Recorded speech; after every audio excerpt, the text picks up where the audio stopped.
Parler beaucoup est preuve d'intelligence, ou parfois juste du bruit bien articulé. Être loquace, c'est parler avec facilité, avec agilité. Avoir beaucoup de mots, remplir le silence sans effort, sans hésitation. Mais l'intelligence, c'est pas le volume des mots, c'est la qualité des idées. Certains des plus grands penseurs parlaient peu. Il y a un proverbe Igbo nigérian qui dit qu'un vieillard assis voit plus loin qu'un jeune homme debout.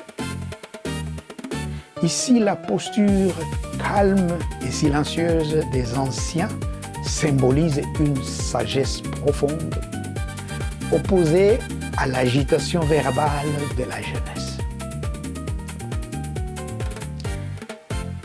Albert Einstein n'était pas connu pour parler sans arrêt.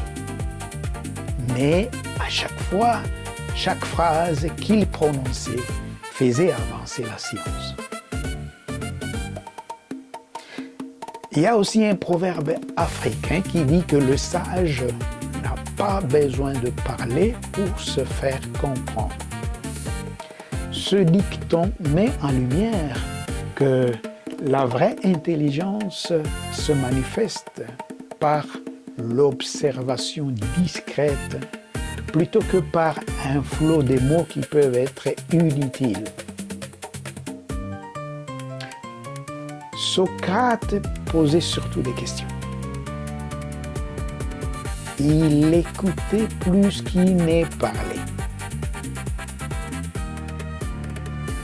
Parler beaucoup peut donner l'illusion de compétence. Alors, on confond aisance verbale et profondeur.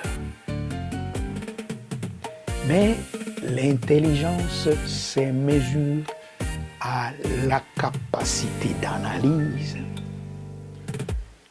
Cette capacité d'écoute et la capacité d'adaptation, de compréhension des autres.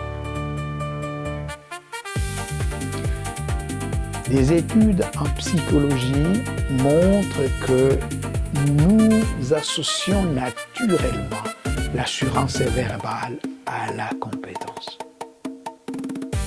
Mais la perception n'est pas la réalité.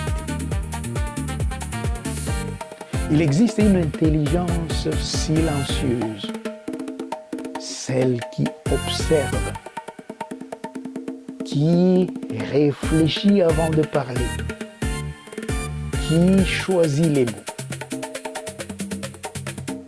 Parfois, la personne la plus intelligente dans la pièce est celle qui parle le moins. Être loquace, c'est un talent social. Être intelligent, c'est une capacité cognitive. Les deux peuvent coexister, mais l'un ne garantit pas l'autre.